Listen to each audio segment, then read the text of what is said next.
VK Mishra present. हमारे channel पर बने रहने के लिए हमारे चैनल को लाल बटन दबा करके सब्सक्राइब करें और साथ में बेल आइकन घंटी दबाएं। जय श्री राधे कृष्ण। आप सभी का हमारे YouTube चैनल पे बहुत बहुत स्वागत है। आइए आज सुनते हैं नाग पंचमी की कथा। नाग पंचमी का व्रत हर वर्ष श्रावण माह के कृष्ण पक्ष पंचमी तिथि और श्रावण माह के शुक्ल पक्ष पंचमी तिथि के दिन नाग पंचमी का व्रत किया जाता है। नाग पंचमी का व्रत धन समृद्धि पाने के लिए भी नाग देवताओं की पूजा की जाती है। मान्यताओं के अनुसार ऐसा माना जाता है कि नाग देवता धन की देवी माता लक्ष्मी की रक्षा करते हैं। इस दिन श्रेया नाग और ब्रह्मा अर्थात शिवलिंग स्वरूप की आराधना से मनोवांछित फलों की प्राप्ति होती है।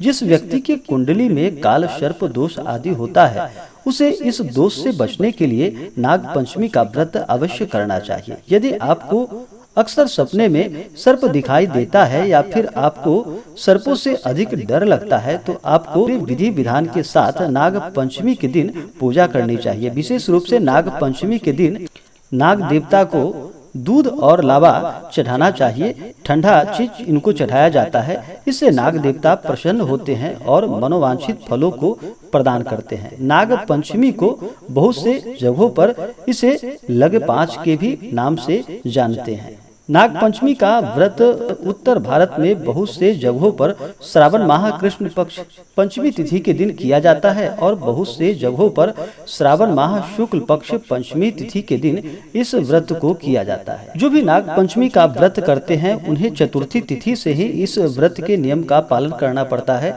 चतुर्थी तिथि के दिन एक समय भोजन ग्रहण करे, शुद्ध और सात्विक भोजन ग्रहण करे और अगले दिन जा करके नाग देवता का पूरे विधि विधान के साथ पूजन करना चाहिए। इस बार नाग पंचमी का व्रत 28 जुलाई 2021 दिन बुधवार को किया जा रहा है कृष्ण पक्ष में और शुक्ल पक्ष में 13 अगस्त 2021 को इस व्रत को किया जाएगा। जो भी जातक सच्ची श्रद्धा के साथ नाग पंचमी का व्रत करते हैं या नाग देवता का पूजन करते हैं, कथा श्रवण करते हैं, उन्हें मनोवांछित फलों की प्राप्ति होती है। तो आइए सुनते हैं नाग पंचमी व्रत की कथा।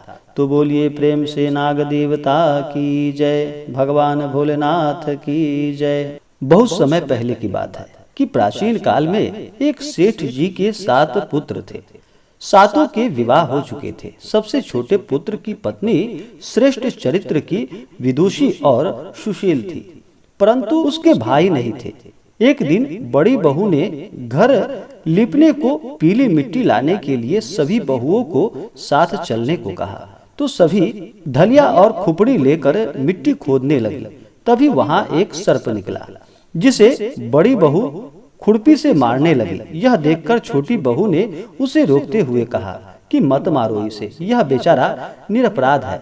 यह सुनकर बड़ी बहू ने उसे नहीं मारा। तब सर्प एक ओर जा बैठा। तब छोटी बहू ने उससे कहा, हम अभी लौट कर आती हैं, तुम यहाँ से जाना मत। यह कहकर वह सबके साथ मिट्टी लेकर घर चली गई और वहाँ कामकाज में फंसकर सर्प से जो वादा किया था उसे भूल गई। उसे दूसरे दिन वह बात याद आई तो सबके साथ लेकर वहाँ पर पहुंची और सर्प को उस स्थान पर बैठा देखकर बोली, सर्प भैया नमस्कार। सर्प ने कहा, तू भैया कह चुकी है इसलिए तुझे छोड़ देता हूँ, नहीं तो झूठी बात कहने के कारण तुझे अभी डस लेता। वह बोली, भैया मुझसे बड़ी भूल हो गई इसलिए मैं आपसे क्षमा मांगती हूँ। तब सर्प बोला, अच्छा तू आज से मेरी बहन हुई और मैं तेरा भाई हुआ, तुझे जो मांगना है मांग ले।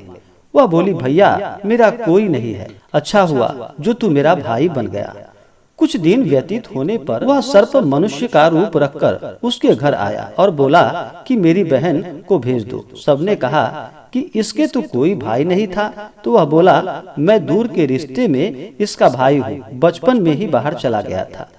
उसके विश्वास दिलाने पर घर के लोगों ने छोटी को उसके साथ भेज दिया।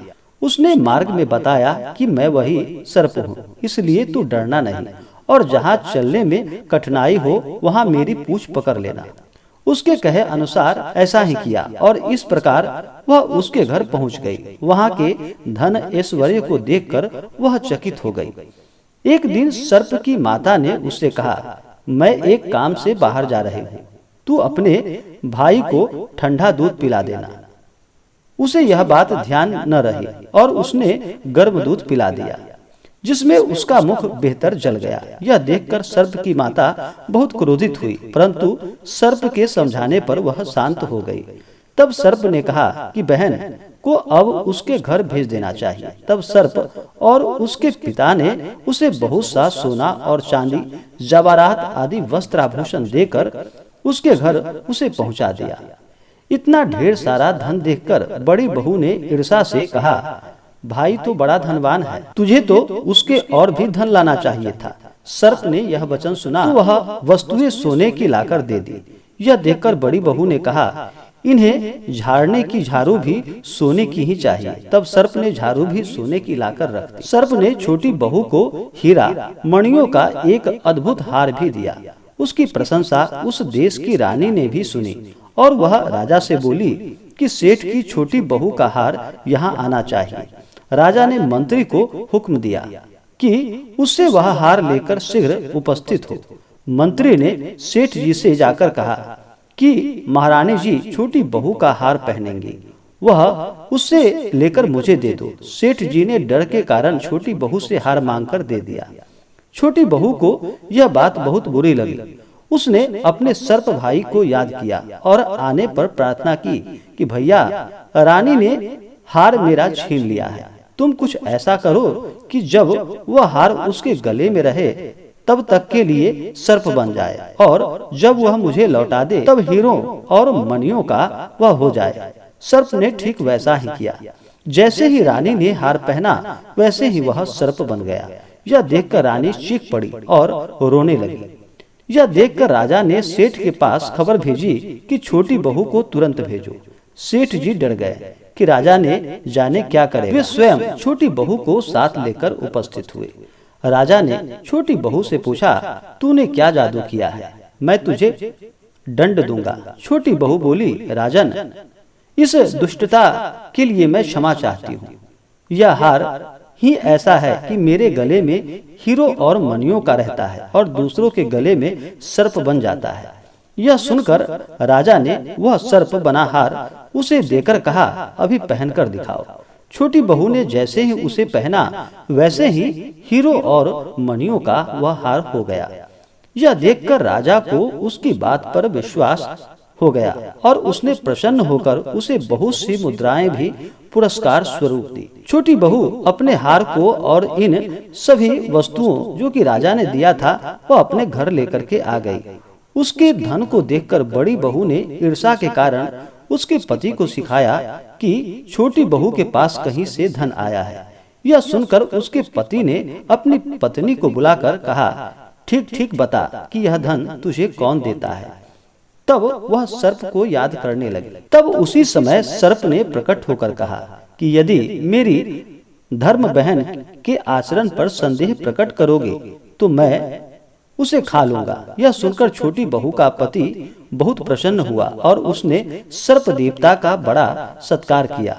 उसी दिन से नाग पंचमी का त्योहार मनाया जाने लगा और स्त्रियां सर्प को भाई मानकर उनकी पूजा करती है। इससे सर्प देवता नाग देवता प्रसन्न होकर के आशीर्वाद प्रदान करते हैं। तो बोलिए प्रेम से नाग देवता की जय, भगवान भोलेनाथ की जय। तो आशा करता हूँ कि यह जानकारी आपको अच्छा लगा हो। ऐसे ही ज्ञानवर्धक जानकारियाँ प्राप्ति के लिए हमारे इस चैनल को लाल बटन दबा करके सब्सक्राइब करें, साथ में बेल आइकन घंटी दबाएं ताकि मेरे वीडियो का नोटिफिकेशन आपके पास सबसे पहले पहुंचे। वीडियो को लाइक और अपने मित्रों तथा दोस्तों के साथ शेयर करें। सुखी रहें और स्वस्थ रहें। जय श्री राधे कृष्ण। धन्यवाद।